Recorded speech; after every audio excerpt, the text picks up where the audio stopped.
from Studio K. It's the PHNX Cardinals podcast presented by our friends at Circle K, your premier Arizona Cardinal podcast. Like and subscribe.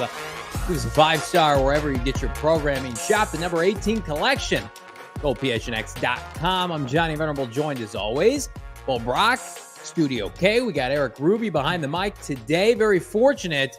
Talking to Craig Morgan a little bit later in the show about his banger of a new article at GoPHNX.com. But first and foremost, my dear friend, on the eve of 4th of July, how you living? Living well, my friend. Make sure everybody get those Four Peaks beers out, placed beneath your chimney, as Kid Rock is going to be delivering the fireworks tonight. Oh, jeez. That's right. It's going down. It's America's birthday tomorrow, and we're going to celebrate. Kid rocking up and down your block. How about that? We got the Rubes on the show as well. The Rubik's Cube in the house. What's up, boys?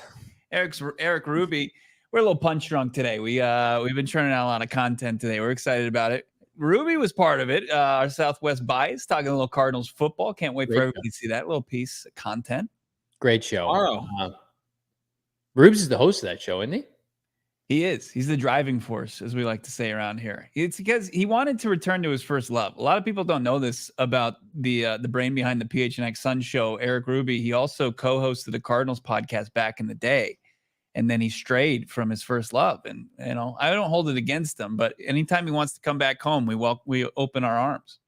It's the true thing that I love, and I miss it dearly. But I know you boys hold down the fort, and so it's in good hands, right? He is an interchangeable chess piece, and those are the most valuable people in this company. Myself, like Isaiah Simmons of this company. All right, let's chill out. Let's chill out. Bo and I literally can't do anything other than what we're doing right now. I put my hands up here, and they're like, "Hey, Johnny, you want to talk about the Suns today?" And I fall over myself. I can't deal with it. I couldn't name one thing. Remember we tried to talk NBA draft, and it was just 30 minutes on Bronny James. That's what you get when we stray outside of this bird. We're done.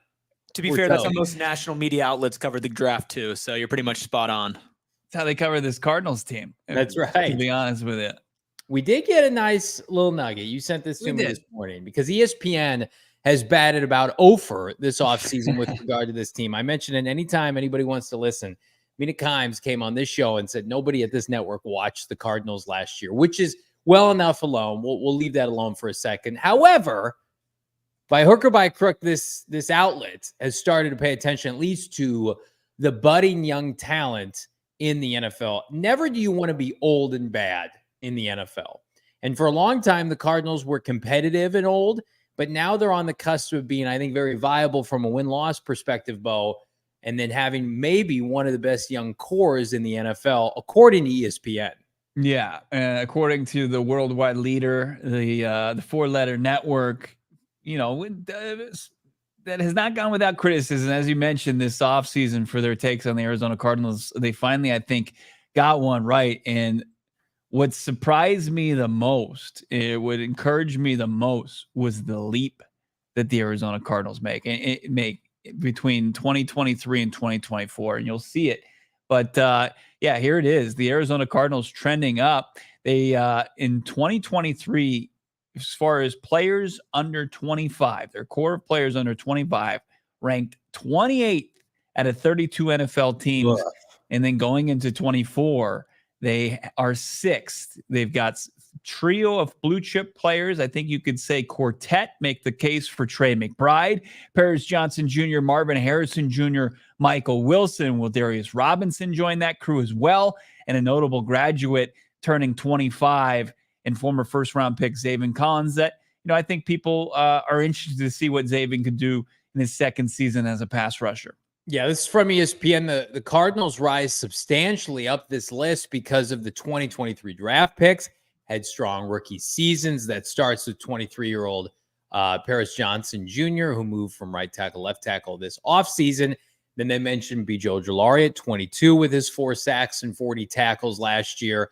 And then, of course, friend of the program, Michael Wilson, who is 24. He's an older player because he spent some time at Stanford, but was tied 24th in ESPN's receiver tracking metrics in 2023 on 565 yards and 38 receptions. So that's the offensive side. And again, like I'm with you. Where the hell's Trey McBride? Like I love Marvin. I love Michael Wilson. Paris Johnson Jr. is fantastic. Trey McBride is the most, I think, like proven entity of that group. Now he plays tight end. Maybe they're devaluing that position, which is laughable. But I mean, it goes back to the point we're making every day on the show. Kyler Murray is the conductor of this orchestra. Yeah. But this orchestra is built on cheap rookie talent that is going to blossom here the next 2 to 3 years by hook or by crook. And you're in a position now to have something you have never had as an Arizona Cardinal fan, a young, budding offensive core. In an offensive league, you got multiple receivers, you got a Pro Bowl potential tight end, you've got a franchise level left tackle making no money. So everybody bitch and complain about Kyler Murray making $60 million or 55 or whatever it is. It's like, no, hang on a second. Get through the meat of Kyler Murray's contract without paying anybody. And finally, people are starting to take notice. This is not Ron Carthon and the fraudulent Tennessee Titans saying, yeah, you like our receiving core? It's got an AARP card. Everybody's over 30 years old. This is the Arizona Cardinals in a position now to say, we've drafted, the developmental process is here, and I think the coronation is right around the corner for this team. I think we're going to be in a position next time this year where they're 6 this year, they're going to be top 5. They're going to be top 4 next year. I'm going to take a second to say hello to the chat before I use a little some strong language. Okay. Right? I'll give you an opportunity if the kid's in the room or if, that's something that you're offended by to maybe turn down the speakers on your computer or on your smartphone. Okay. Ruby's got his hands over his ears. What's up, Shafe? What's going on? Johnny C, Alpha Male JV. Love the username Fishbowl Flash. Jack Smith, Eris, what's going on? Ozzy, how we doing? Jess, everybody's having a great Wednesday. But if Kyle Pitts is on this fucking list, then Trey McBride should be on this list. Kyle Pitts getting some love for the 4th-ranked Falcons in their young core. Trey McBride better be part of the young core for the Arizona Cardinals. Sam Laporte is there for the Detroit Lions, and rightfully so. His rookie season out of Iowa was fantastic as a second-rounder. Trey McBride is 81 receptions, is 800-plus yards. He deserves to be on this list. Aaron Schatz, who does good work for them, who has been on Football Outsiders for some time. Like, I like Aaron. It has to be an oversight on Aaron's part. Like, Aaron must have just forgotten that Trey McBride plays for this team. Trey McBride does not play for the Eagles. He doesn't play for the Green Bay Packers. He plays for the Arizona Cardinals. Kyle Pitts, and you take it from somebody who has doubled down on Kyle Pitts in fantasy and almost led me to a death by Waffle House as a result. That's what Justin Fields and Kyle Pitts gave me as a result last year. I barely survived. You know how I survived? Because I claimed a certain tight end out of the University Colorado State that he was undrafted in our league, and his name is Trey McBride. Trey McBride saved me, and I didn't even draft our own team's tight end. I took Kyle Pitts, and it was a laughable joke. And I think Kyle Pitts is going to be productive this year. This isn't slander on Kyle Pitts for an hour, but there is no GM in the NFL that would take Kyle Pitts over Trey McBride. None. 0.000. Not even the GM in Atlanta, who, by the way, took 30-year-old Michael Penix to go along with Kirk Cousins. He himself would not do that. No, he would not. And I was just trying to check out the rest of the Dalton Kincaid makes it for the Bills. Yeah, it's just, what are we doing here? Just look at, the statistical leaders, and you're going to see Trey McBride ahead of every major receiving category for the Arizona Cardinals. And then, you mentioned him in the conversation here. Did we follow up with the second part of this? No, you go ahead. Yeah, we'll bring this up here. To that trio, you can add the two 22-year-old first-round rookies, Harrison and defensive end Darius Robinson. We also credit Arizona for a second-round pick this year, cornerback Max Melton, and 4 third-round picks. The Cardinals also have a 24-year-old tight end, Trey McBride, who had, as we mentioned, the 825 receiving yards last season, and several young quarterbacks, including Garrett Williams, who's 23, Keitrell Clark's 23, and Starling Thomas, who's 24. Trey McBride's a blue chipper, Aaron. Wake up, Aaron. Yeah. You typed it out yourself, 825 yards. It overshadows whatever the hell Kyle Pitts did last year and that awful Arthur Smith offense. I appreciate It's like even when they try to do the Cardinals a favor, they just stumble over themselves, right? Even when they're trying to like be thankful and appreciative of the Cardinals, they're just like, but you know what? Well, actually, we're actually forgetting maybe their best young offensive playmaker under 25 and Trey McBride. All right, so Cardinals are 6. We're fired up about that. Let's look at the teams ahead of them. You mentioned the Falcons. Yeah. The Chicago Bears at 5. Falcons at 4, Ravens at 3, Lions at 2, and then, of course, the team that ripped our collective hearts out each and every Sunday last year, the Houston Texans, are number 1. Is there a team the Cardinals have an argument to be ahead of, Bo? Yeah, I think they certainly do. I mean, it's good company. Like anytime you're within striking distance of what Detroit's done over the last couple of years, it's a good thing. The Texans, just because you hit on the quarterback position, and then what they did in that draft after C.J. Stroud, Will Anderson, Tank Dell, it really paid off. And the Ravens consistently always in this conversation because they just draft so well. I think you could make the case probably the Bears, because as far as their blue chip players, they've got a pair of the first rounders that they selected this year. Like, I think let's give them some time. Let's see what Caleb Williams and Rome Odunze, who I'm high on both of those, but like, let's see if we're already going to anoint them blue chip in the NFL, then let's calm down. And in Atlanta, they certainly have every reason to jump Atlanta when you look at their blue chip players. Somehow Michael Penix apparently is not 25 yet. I thought he was actually filing for Social Security already, but he's on their blue chip player list. You've got Bijan, great. It's a running back. It's not a premium position. It's great. You got Drake London, who's fine, and Kyle Pitts, who I'm not convinced is a blue chip player. Michael Penix had a 2nd-round grade, but because he was drafted in the top 10, he's a blue chip player. I don't know how that makes sense. Like, Aaron must just be a big fan of Michael Penix because, hey, guess what? If every player that was drafted in the top 10 by every team was a blue chip player, the Cardinals would have 100 Lombardi trophies. Guess what? They don't. They have 0, because a lot of those times, like Michael Penix, they get a lot of Isaiah Simmons. They get a lot of, Josh Rosens, etc. So I'm not convinced of that.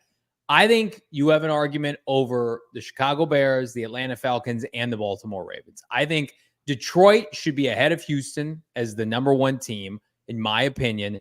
Houston should be 2nd because I think Stroud elevates everybody. Will Anderson Jr. won Defensive Rookie of the Year, and Eric Stingley Jr. is big-time cornerback. Like, you talk about the 3 most important positions in the NFL, like, you can argue quarterback's number 1, pass rushers number 2, and then at least corners in the discussion with offensive tackle.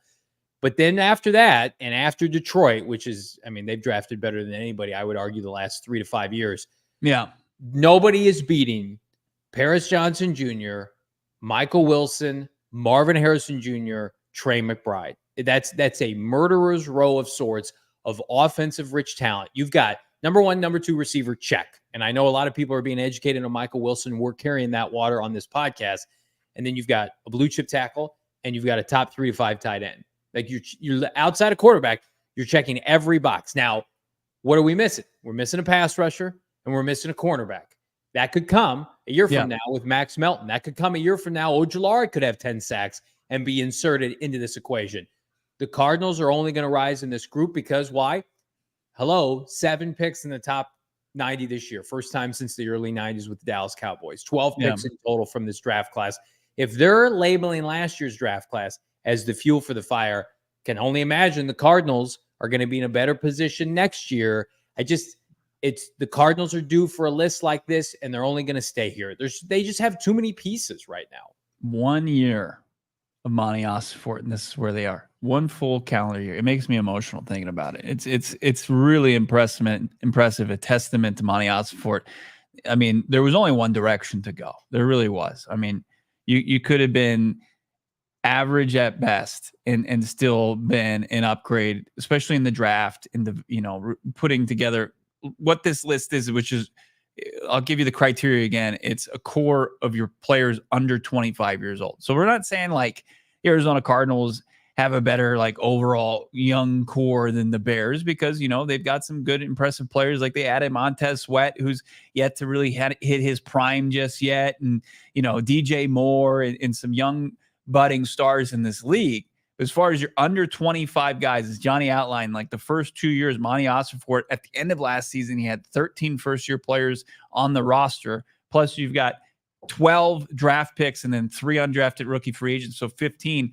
You've got 28 players that you've added to this roster in, you know, a year and a half. And you're going to, with the potential to rise from 6, it's just fantastic for the direction of this football club.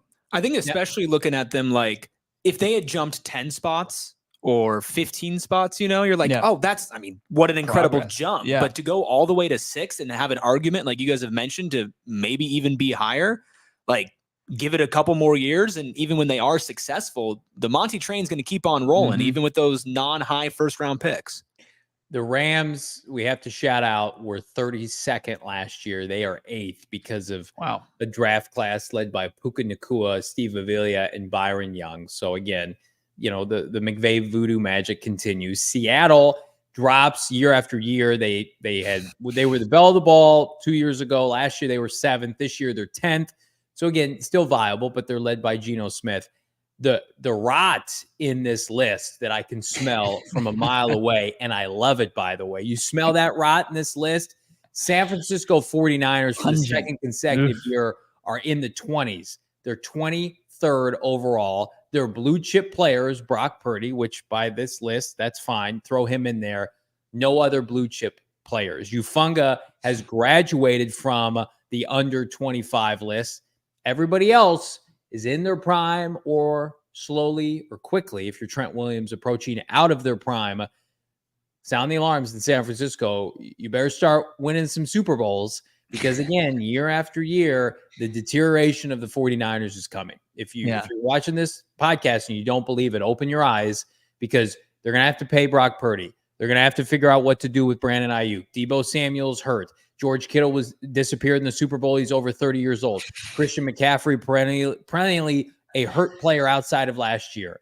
The San Francisco 49er roster deterioration is coming, and I will have a front row seat with a cigar in my mouth as the Arizona Cardinals approach top 5 in young talent in the NFL. Well, look, and I'll give them credit. You know, heavy sometimes is the conference championship crown, not the Super Bowl crown in their case, because they haven't been able to get it done. When you look at Kyle Shanahan's inability to really shut the door and finish the deal, it hasn't been there. Loser. Too bad.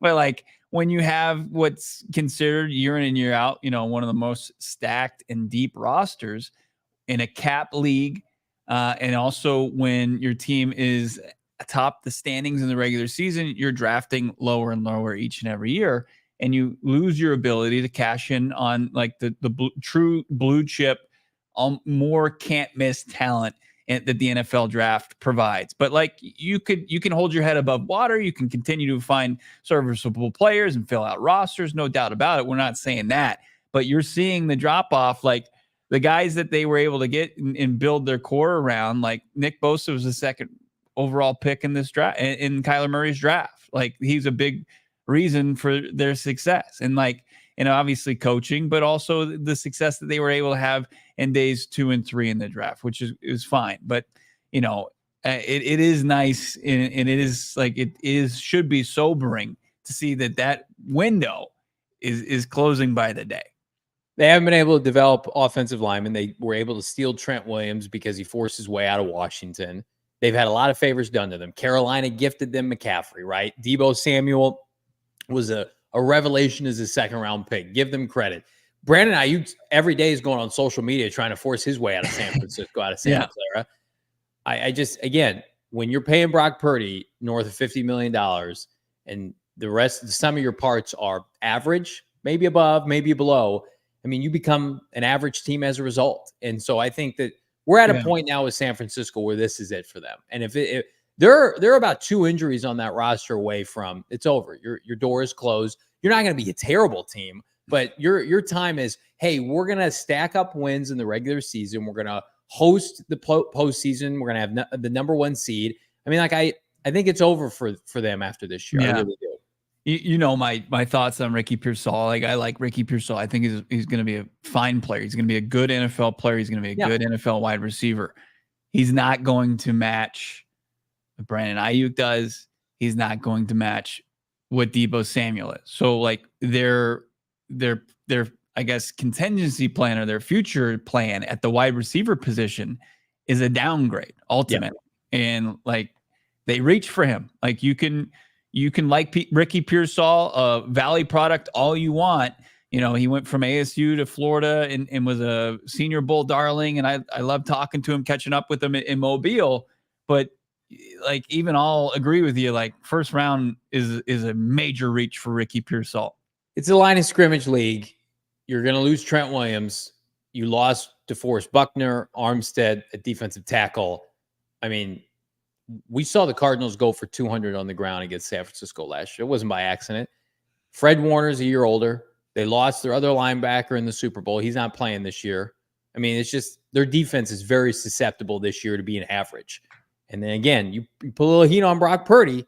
Cardinals need to make up for that. And we're going to talk about that later this week as it relates to the pass rush. We're going to talk about QBs, backup QBs here in a second, and who Bo and I are going to gamble on as it relates to suiting up behind Kyler Murray as QB2. And speaking of gambling, right now we're excited to announce our partnership here at PHNX Sports with Bet365, using the bonus code PHNX365 to sign up, because Bet365 has 90+ million users worldwide. They live stream on 780,000 events per year. They got early payouts across a plethora of platforms, including the NBA, NHL, NFL, and Major League Baseball, because they pioneered live in-game betting, and they're going to hook you up right now with that bonus code.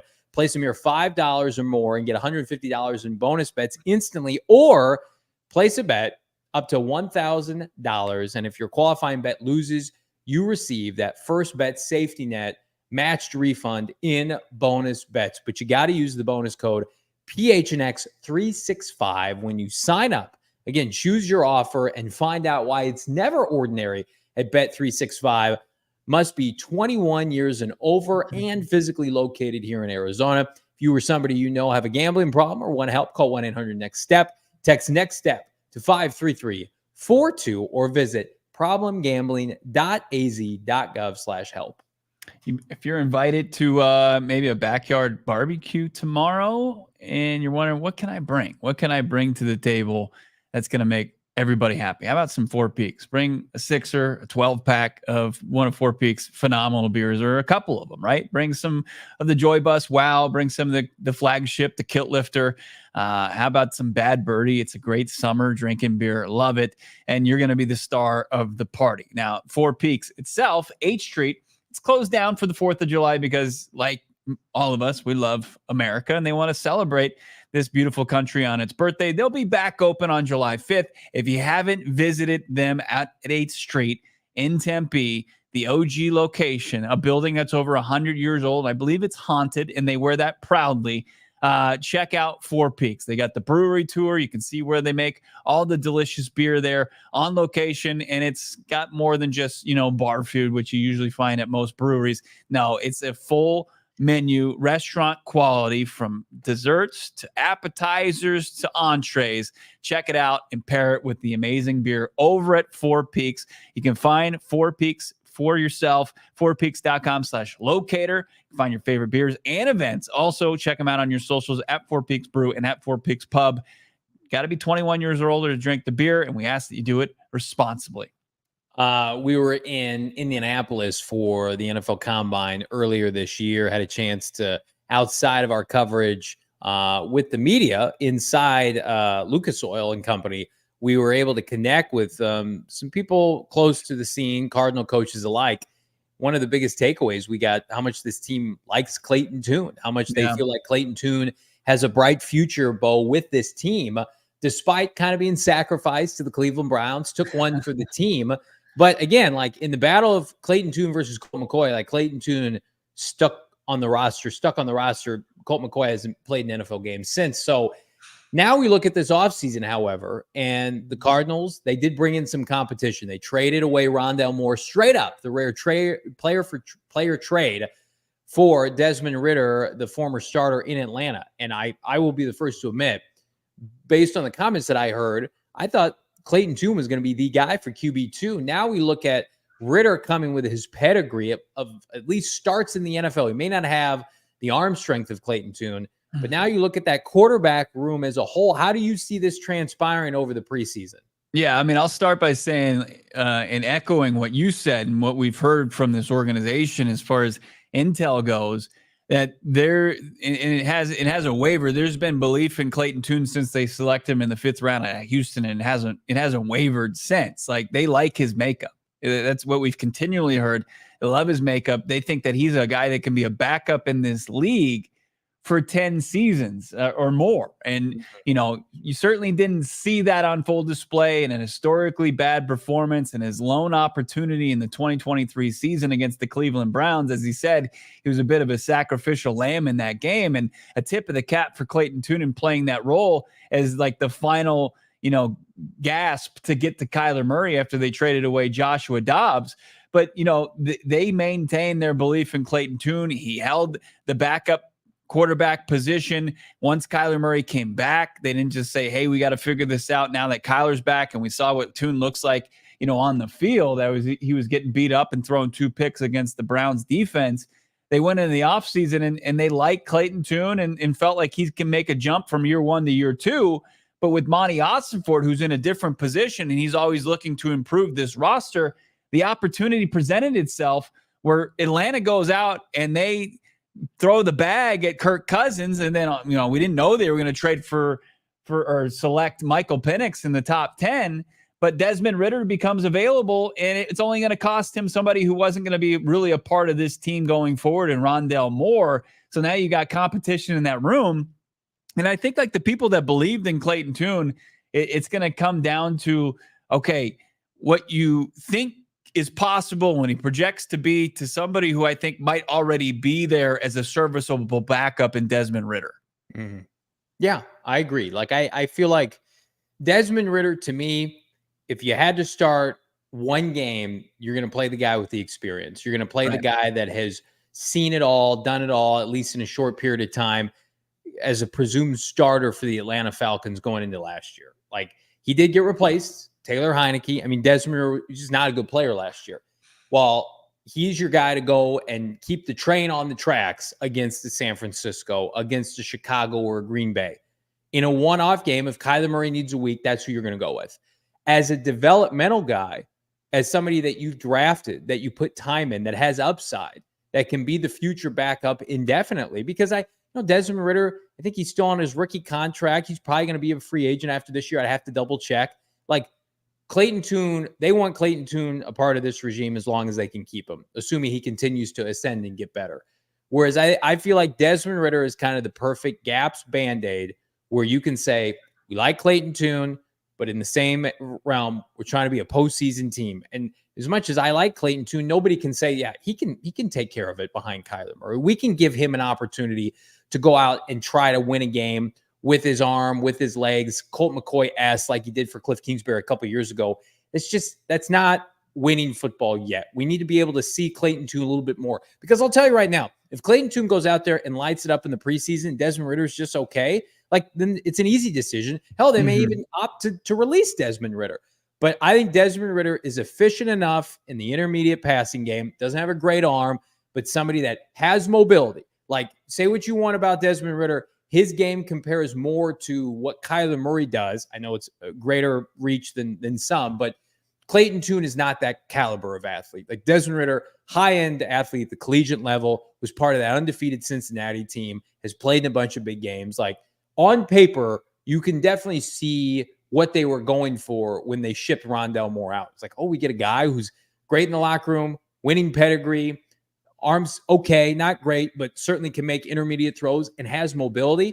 It's the perfect complement to Clayton Tune, who does everything else well, who has the big arm talent, who hasn't played a bunch of big-time football. So I like the dynamics of this room. This room, to me, is much more appealing to whatever the hell we were force-fed last year and the year before with the Jeff Driscolls and the Colt McCoys and the Joshua Dobbs. This group, to me, there's tremendous amount of upside past Kyler Murray, which is we haven't been able to say that. It's going to be key for Clayton Tune to show that he has narrowed that gap between being a 5th round rookie in 2023 and that he can be a viable backup. Like statistics say that Desmond Ridder could be a viable backup. Like if you think, I mean, Drew Petzing looked like a miracle worker with Joshua Dobbs, who was basically out of this league and was able to put him in a position to win football games. He didn't win a lot. He won one, but he put the offense in spots at times to win games.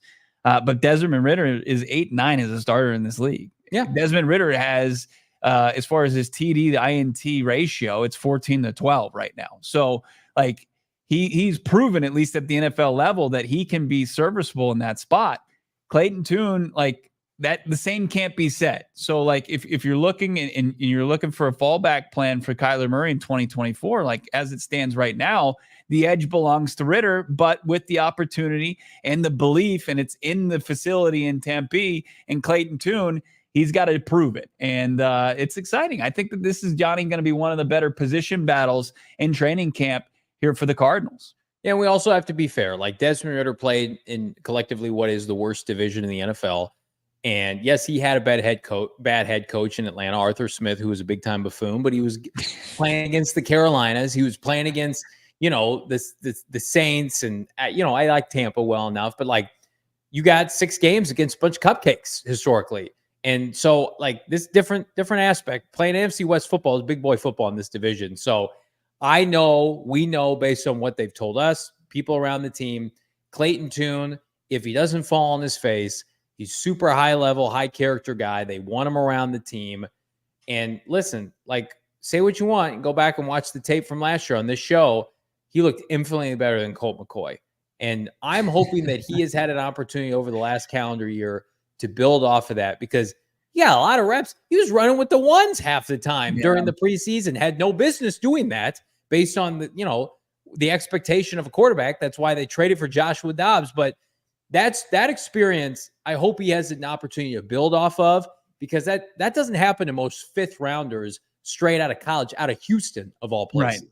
Yeah, man, what a difference a year makes. You had Kyler Murray on the shelf rehabbing his knee. Your quarterback room was Colt McCoy, who we have heard from recently, and Donnie Druin packaged it very well, and where he had a conversation, McCoy did, basically saying that his arm never responded from a procedure he had, couldn't throw the football. And, that was your QB1 for the bulk of training camp and preseason for his outright release. And then Clayton Tune, just by being available and since they drafted him and doing everything that was asked of him since, rookie minicamp on, was like kind of your default guy. They wanted him, though, to take grasp of the quarterback 2 role. He did that admirably throughout last season. Now it's time for him to prove himself at this level. And the competition is there. Do we want to get, as we're doing a quarterback room preview, and we could be talking to some people just checking in on that quarterback battle, or just taking a glimpse at the Cardinals quarterback room, QB1, and what our expectations are for Kyler Murray in 2024. I mean, we talk about it seemingly every show, but it bears repeating. Kyler Murray plays a full season. Kyler Murray's a postseason quarterback more often than not. He's making a Pro Bowl. He's giving up bloated big time statistics for this franchise. Like, I don't have to make a case for that. I've seen it. I've seen it with my own eyes. Every year he's been healthy. When he's not healthy and he misses time, this team loses games and they're not productive offensively. He came back last year and they were almost a 500 team with one of the worst rosters in the NFL collectively. And so now it's like, give him all off season with Drew Petzing, no limitations off that ACL, the perfect amount of time to dip his toe in at the end of 2023. I mean, I think Kyler Murray, and I can't predict if somebody's going to stay healthy. All I know is if he's on the field this year, he is putting up historic numbers for the Arizona Cardinal football franchise. The Cardinal football franchise, really dating back to their time in St. Louis. He is efficient. I think he's going to have somewhere in the vicinity of 68% completion. I think he's going to reach 30 passing touchdowns, adding a couple on the ground. And the Cardinals are going to be a viable team through December and January, whatever that looks like. I think Kyler Murray has a career year for this team. Seeing some great next level, statistics, analytics. We harped on the guy and Warren Sharp last year because for his atrocious offensive line rankings, but came out with a percentage of third down incompletions, which were due to receiver error last year. And first in that group was Joe Burrow. 28% of incompletions on third down were due to a wide receiver issue, error, wrong route run, whatever it may be. But it wasn't really on the fault of the quarterback. Kyler Murray was next in line there at 27%. 27% of his incompletions on third down where they couldn't move the change was due to a wide receiver error. You also couple in where 28% of Kyler Murray's incompletions from his time last year, only 28% of them were due to his own inaccuracies. Yeah. So you're looking at a revamped playmaking group where, the huge addition of Marvin Harrison Jr., the developed rapport with Michael Wilson, who now most publications are playing catch up on and realizing he's going to be a breakout candidate. Greg Dortch, who was probably the only reliable guy during all those, where we saw those poor statistics, on any down and where the wide receiver group fell short last year. And then Trey McBride, and then Kyler Murray just having a better rapport with everybody and more, I guess, comfort in this system. I think that you're just going to see those numbers decrease and see a more accurate in rhythm passer in Kyler Murray in 2024. Hit those overs with our friends at Bet365 as it relates to Kyler Murray. Everybody agreeing in the chat. Career year incoming for K1. Let's get to these super chats here. Plexi, 199, 50s cards money line versus Bills. Place May 16th, easy dub. Love that. Again, Cardinals 7-point underdog, depending on where you dabble. Hopefully it's with Bet365. But I say absolutely. If you're gonna wager on the Cardinals week 1, don't take the spread. Don't be a fraud and take the spread. Take the money line, like our guy Plexi. Illadre 199. Bo, I agree. Pitts who? The Cardinals hate is real. Isn't our guy Cardi D down there in Atlanta too? Illadre knows, Cardi D knows. Anybody who pays attention to this team or probably follows the team in the NFC West, they know that Trey McBride is a problem. And Kyle Pitts has been a headache for the Atlanta Falcons, their fans and fantasy owners. Kyle Pitts famously taken over Penei Sewell and Jamar Chase. Stop trying to make Kyle Pitts happen because the Atlanta Falcons overdrafted him. MP's back, our fledgling Bears fan, 199, not better than the Bears, crying, laughing emoji in relation to the Cardinals being behind Chicago in that list and us saying otherwise, I think, Bo. Did Justin Fields, did he make any top 25, under 25 lists this year? Yeah, top 25, under 25, third string quarterbacks who may also return kicks. I think sorry, he just hit 25. He doesn't qualify. That's a bummer. It's a blue chipper for the Pittsburgh Steelers, although he's not a starter. Plex is back, 199. Simmons is nickel on the Giants this year, laughing my ass off. Yeah. It's got to be a big nickel, right? You can't be no, I'm serious. And that's a trendy position where they like to, put like a third safety out on the field. But has anybody seen Isaiah Simmons in coverage? I would venture to say his game against the Kansas City Chiefs to open up the 2022 regular season was maybe the worst game of any Cardinal defensive back in the last 10 years. Go watch it. Your eyes are going to start bleeding. It's a collective bludgeoning by Patrick Mahomes and Travis Kelce, and the most buffoonery you've ever seen from Vance Joseph and Isaiah Simmons. It looked like the Cardinals had not practiced the entire offseason, and that's what they trotted out there. It was unwatchable, yet very watchable now. Good luck to Isaiah Simmons and the New York Giants with the first overall pick next year. Who's our first overall pick? From a financial standpoint, it's our friends at Desert Financial Credit Union, the official credit union of the Arizona Cardinals, PHNX Sports, and guess what? The Venerable household. That's because for more than 84 years, Desert Financial has been Arizona's largest, most trusted local credit union, dedicated to creating exceptional experiences by giving back to the community and, frankly, providing financial solutions that make lives better. And, don't take my word for it. How about over 84 years they've been helping people as a staple here in the Valley on things like, of course, checking accounts, savings accounts, mortgages, loans, credit cards, investment options, and more. Plus, you can show your team spirit every time you make a purchase with the exclusive debit cards branded for your favorite team, in this case, the Arizona Cardinal Visa debit card. Show your team spirit now. Open up a free checking account online. It takes a matter of minutes. Debit card is in the mail just a couple days after the fact. And you got to do all that more with our friends at Desert Financial, desertfinancial.com/CardinalsBo to get started.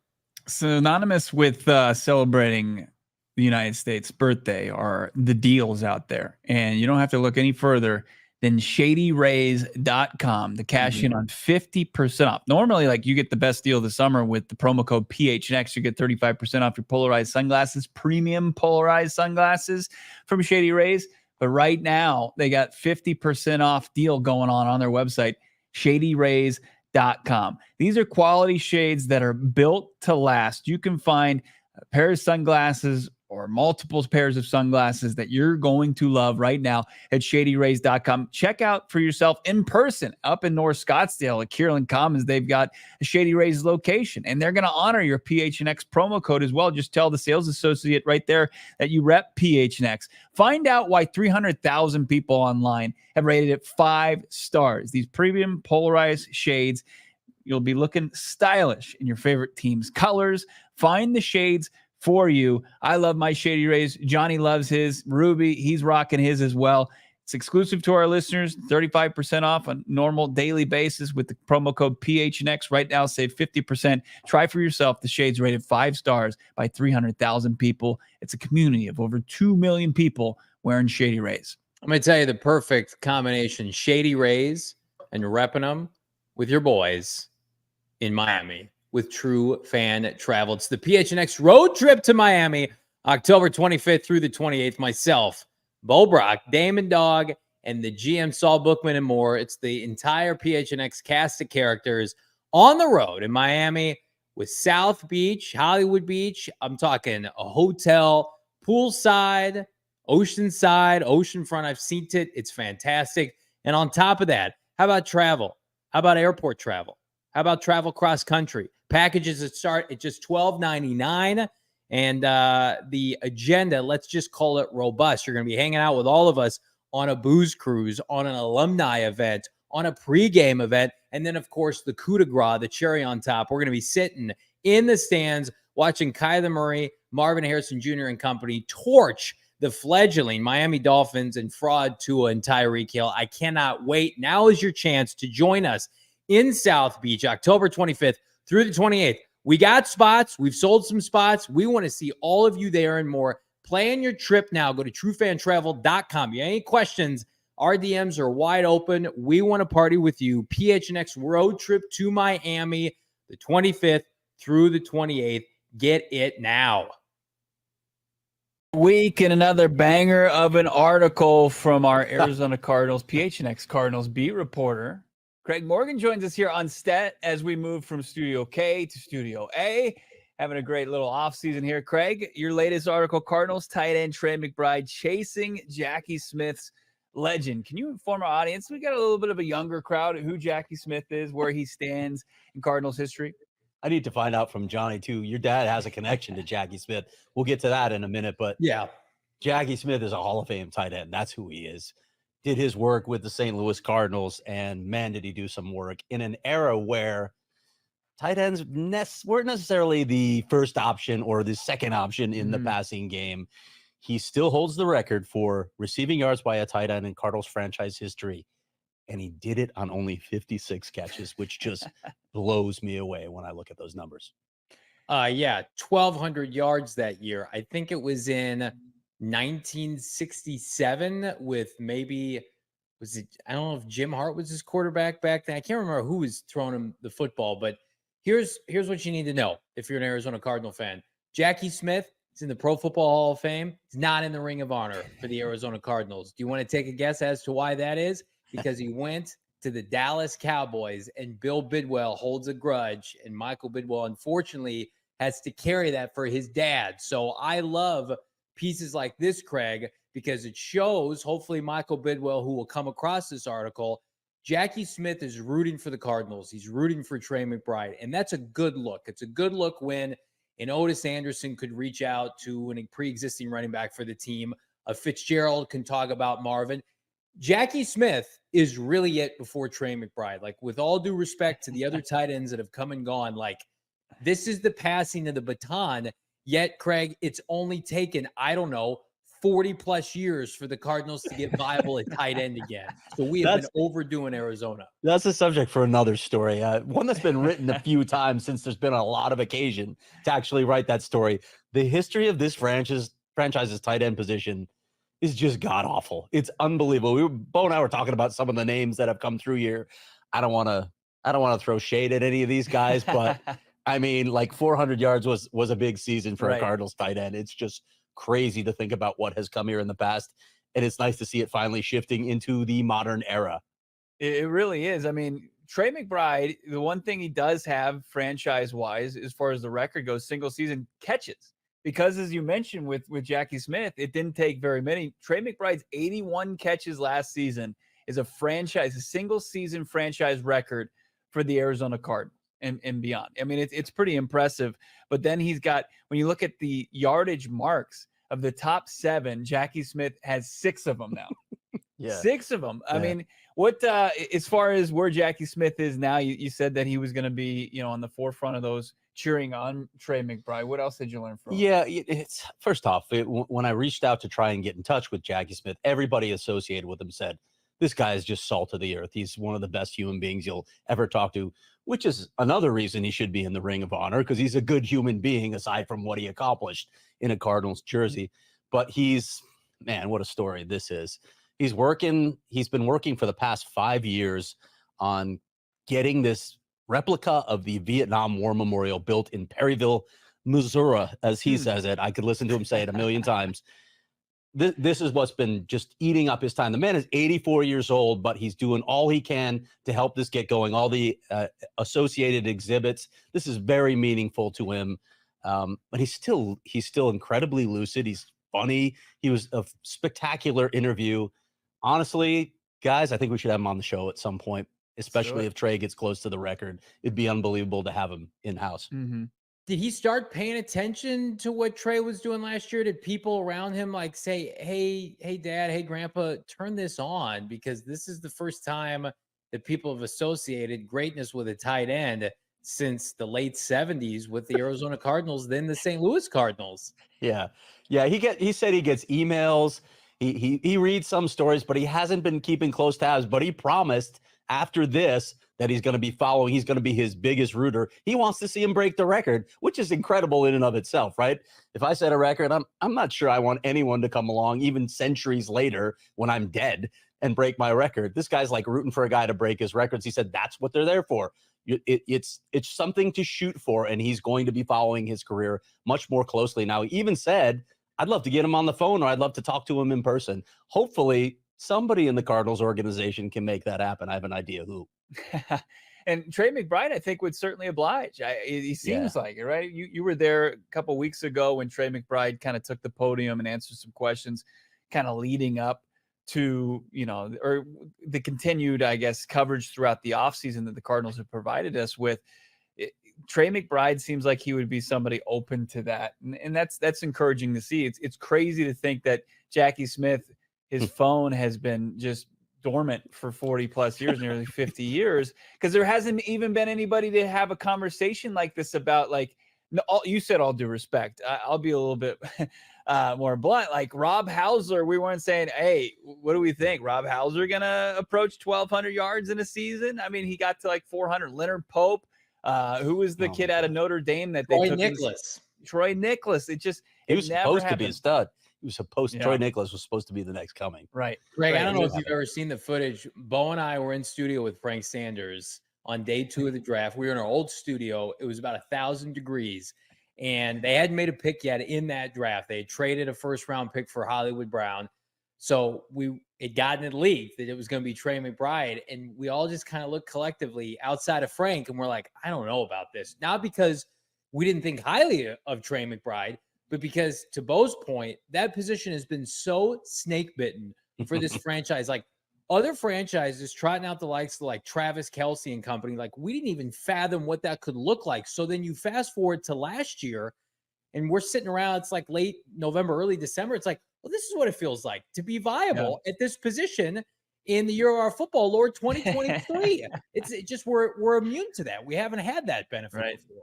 I wanted to ask you guys about last season too, because this was sort of a changing of the guard. Zach Ertz was here, Bo and I were talking a little about this, but he didn't get the benefit of a full season. He had to sort of, take advantage of an injury situation and then prove himself. So it wasn't even like that franchise record was set by playing a full season. So it's not unreasonable to think he could do more this season. But I'm curious how that all went down in your eyes.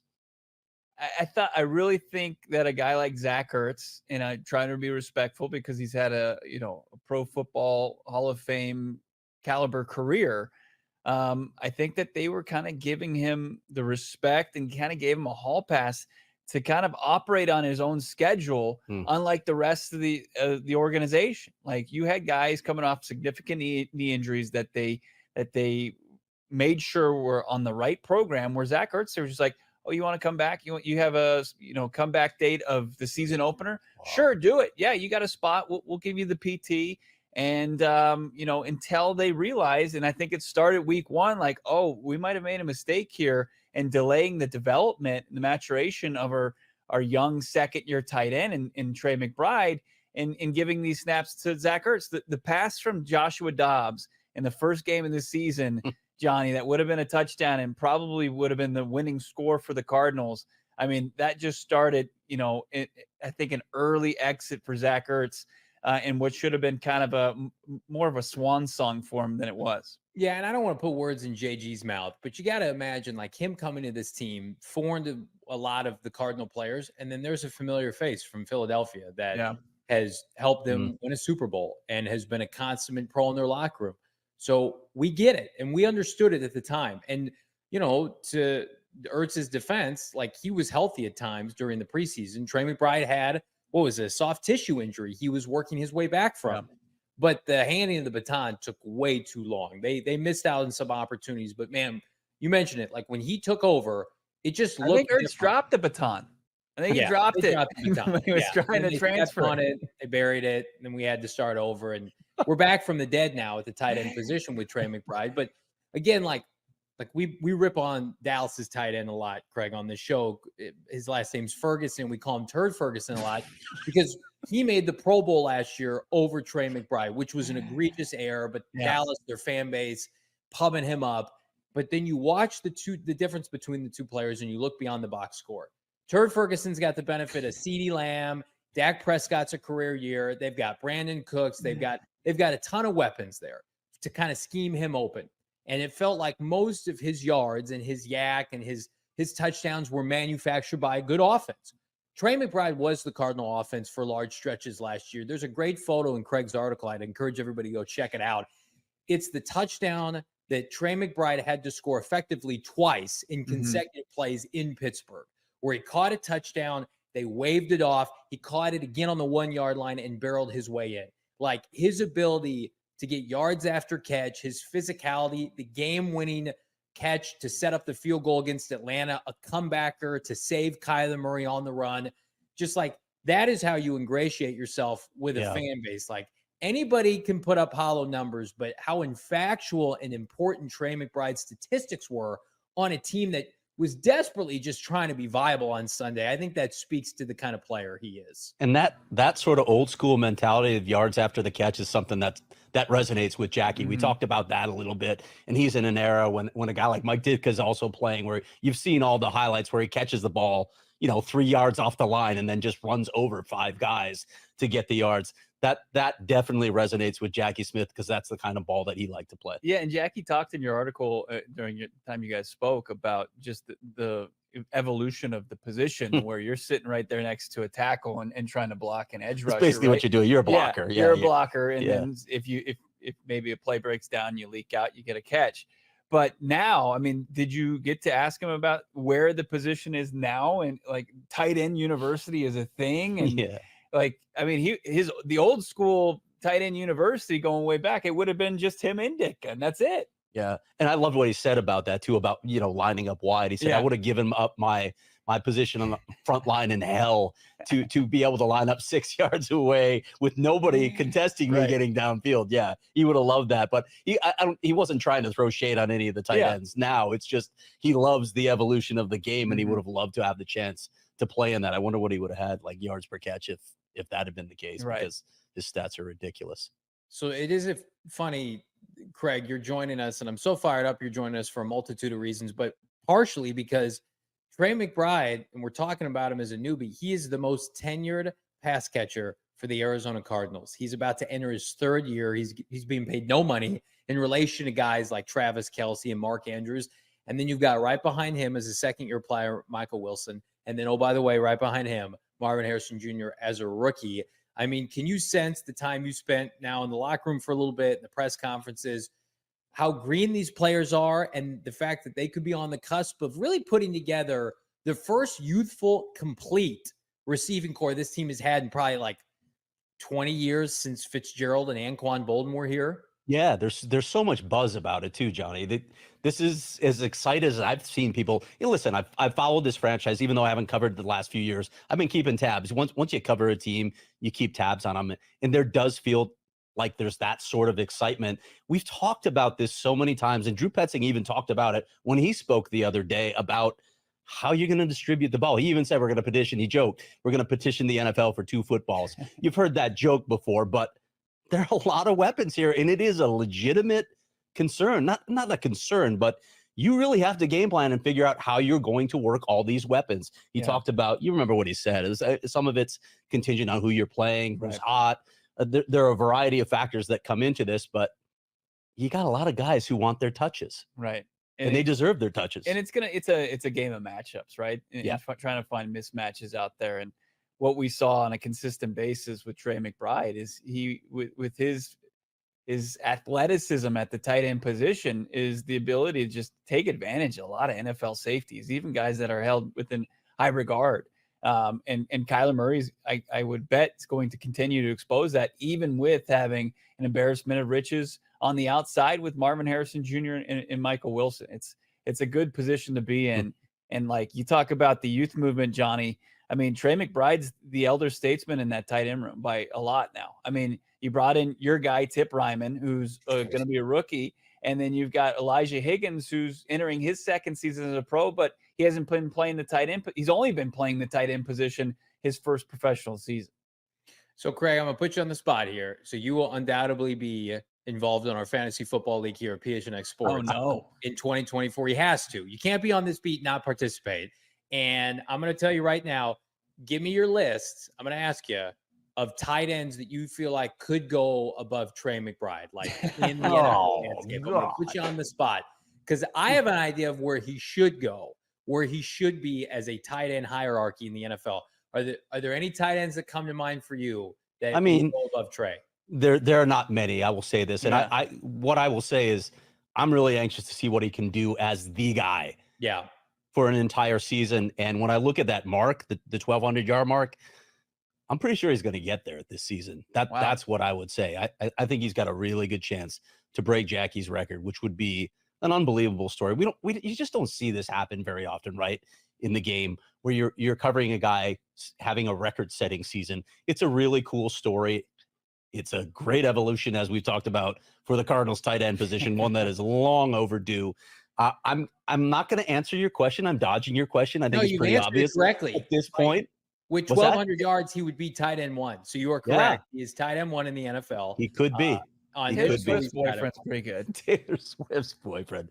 Yeah, it's they definitely fit in one hand. I would say that if you're even considering other guys. I am out on the old guys, as Bo knows, like George Kittle. Yeah. I'm out on him. I'm out on Travis Kelce. Like you can see, there is a path for Trey McBride to get to 1,200 yards this year. Yeah. Again, he started 12 games last year, Bo. I mean, it's unthinkable to think about the best year a Cardinal tight end has had since the early 70s, and he only started 12 games. Yeah. Your disrespect for the older people on this program has me concerned for your parents' well-being. Like you're probably going to be a little has me personally concerned too. Quick trigger to put them in a home or something like that. You're like, oh, are you losing a little bit? Let's just get you right now into a home. I have no issue with that, and I'm not going to push back at all. Listen, there's ageism that's involved, absolutely. Specifically for my players that I'm trying to win games with. It's a young man's league, and yeah, we talked about that earlier in the show. Just the fact that Cardinals have a youth movement right now, and so many times, Craig, I've watched this team sign over-the-hill players. You saw it again when you were covering the team in the early to mid-2000s. It's like, who can we give $30 million guaranteed that had success elsewhere that can help sell tickets? Hello, Edgerrin James, right? Yeah. Hello, Chris Johnson once upon a time, most recently with AJ Green and Rodney Hudson and even D-Hop. Like, this is the first time. It's like my pretty new pet. I have all these players, these entities that are under 25 now. It's a rare feeling for Cardinal fans. So is he one off your board? Is he number one? I would take him. I would have him over everybody else at this point. You're the number one McBridesmaid, though. Okay. I am. Yeah. I also want to point out, Johnny, I was not covering the team in the early to mid 2000s. So thanks for trying to age me a little more than I already am. I appreciate it. I consider like the Super Bowl year, mid 2000s, even though it was, that was his first year. That was your first year covering the team, correct? Yes. Yeah. So, I mean, and that was like the Leonard Pope days, and it didn't get any better beyond that. I'll tell you what doesn't get any better. Waking up to a Craig Morgan article, go PHNX.com. Check out his most recent work, Cardinals Trey McBride chasing Jackie Smith's legend. Hell yes. Subscribe to the YouTube page here, ever so closer to 30,000 subscribers. Again, like this video, ring that bell for notifications. Find our podcast wherever you get your podcasts, Apple, Spotify, the whole 9 yards. Search PHNX Cardinals. If you'd be so inclined, drop us a 5-star review. We greatly appreciate it. We appreciate all of you. For my dear friends and co-hosts, Craig Morgan, Bo Brack, I'm Johnny Venerable. Have a tremendous 4th of July holiday. We're back on a Football Friday. Peace. We all silly like the mayor.